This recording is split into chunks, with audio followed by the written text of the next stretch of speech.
Nashik rural police ने एक inter state लूटपाट करने वाले गैंग का भंडाफोड़ किया और केरल से महाराष्ट्र में सिंधमारी और हाईवे पर लूटपाट करने वाले 12 अपराधियों को गिरफ्तार किया। इस ऑपरेशन में करीब 19,55,300 रुपए का कीमती सामान जब्त किया गया है। दिसंबर 2025 में इगतपुरी तालुका के वाडीवरहे इलाके में एक स्कॉर्पियो गाड़ी को रोका गया था और यात्रियों की आंखों में अनजान चीज डालकर करीब 4.5 लाख रुपए की लूट को अंजाम दिया गया था।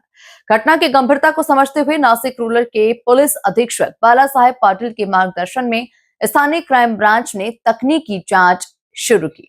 जांच के दौरान उनकी भाषा और शारीरिक बनावट के आधार पर पता चला कि आरोपी केरल के थे। इसके अनुसार पुलिस टीम सीधे केरल पहुंची और बाबू वी.आर. रमन पिल्ले, उम्र 54 साल, निवासी चंगमनाडु, जिला एर्नाकुलम, और आकाश एस कांत श्रीकांत, उम्र 18 साल, निवासी कोडुंगलूर, त्रिशूल जिला को गिरफ्तार कर लिया। जांच के दौरान चौंकाने वाली जानकारी सामने आई। ये गिरोह नासिक में फिर से बड़ी डकैती की तैयारी कर रहा था। मिली जानकारी के आधार पर स्थानीय अपराध शाखा और सिन्नर पुलिस ने संयुक्त कार्रवाई की और सिन्नर तालुका में नासिक पुणे राजमार्ग क्षेत्र में जाल बिछाया।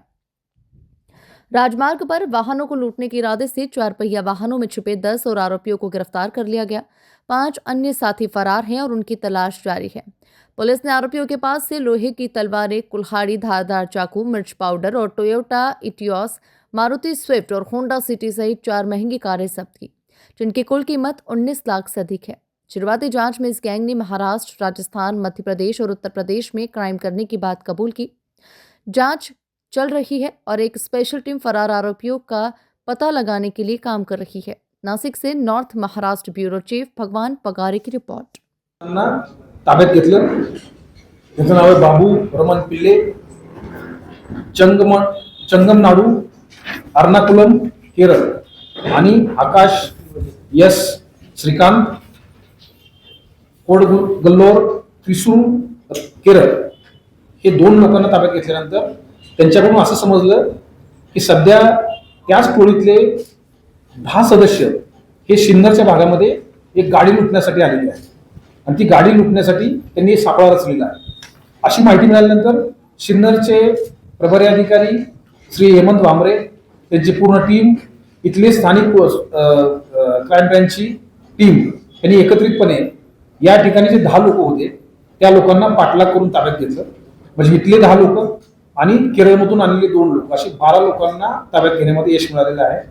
एवढी मोठी टोळी आतापर्यंत कधी मिळालेली नाही। त्यातले 2 मिळतात, 3 मिळतात, 4 मिळतात, जास्तीत जास्त 12 लोकांना यामध्ये पकडलेलं आहे। या 12 लोकांच्याकडे 3 गाड्या मिळालेल्या आहेत, 3 वेगवेगळ्या गाड्या। त्याच्यामध्ये स्कॉर्पिओ मध्ये त्या 3 गाड्यामध्ये स्प्रे, वेपन आणि इतर सर्व रॉड वगैरे ह्या सगळ्या गोष्टीच्या दरोडा टाकण्यासाठी आवश्यक गोष्टी असतात त्या सर्व मिळाल्या। म्हणून या 12 लोकांच्या विरोधात सिन्नर पोलीस स्टेशनला एक गुन्हा दाखल केलेला आहे। त्यांच्याकडच्या कार होत्या, त्यामध्ये टोयोटा इटियोस, मारुती स्विफ्ट आणि होंडा सिटी अशा 3 वेगवेगळ्या कार त्याच्यामध्ये वापरल्या होत्या। बँकेमध्ये वापरणारे सगळे एटीएम कार्ड्स आणि इतर किमती मुद्देमाल असा साधारणतः एकूण 19,55,300 रुपयाचा मुद्देमाल हा त्यांच्या ताब्यातून जप्त करण्यात आलेला आहे। त्यांचा पीसीआर घेतला गेलेला आहे। कधीपर्यंत? 23 तारखेपर्यंत त्यांना पीसीआर मिळालेला आहे आणि त्यांच्या इंट्रोगेशन मध्ये त्यांनी वाडीवरीचा गुन्हा केलेला असल्याची कबूल दिलेली आहे। याच्याबरोबरच आणखी काही जिल्ह्यातील आणि राज्याच्या बाहेर मधले सुद्धा गुन्हे हे आताच्या पुढच्या परिस्थितीमध्ये नक्कीच उघडकीस येतील, कारण त्यांची जी पद्धत आहे ती पद्धत सर्वत्र वापरली जाते आहे आणि यांचे ज्या मोडस ऑपरेंडी आहे ते अतिशय गुंतागुंतीचे आहे, ज्याच्यामुळे त्यांच्यापर्यंत पोहोचणं हे अत्यंत कठीण काम होतं। त्यांची भाषा आणि त्यांचे तात्काळ गायब होण्याची पद्धत या सगळ्या गोष्टी त्यांच्यापर्यंत पोहोचू देत नव्हत्या। असाच गुन्हा याच्यापूर्वी काही युनिट्समध्ये झालेले आहेत, त्याच्यामध्ये 2-4 लोक पकडण्यामध्ये यश मिळालेलं आहे, परंतु ही सर्वच्या सर्व लोक पकडणं याच्यापर्यंत आतापर्यंत आणखी काही लोक त्याच्यामध्ये असणार आहेत। भविष्यात तपासामध्ये हे नक्कीच निष्पन्न होईल।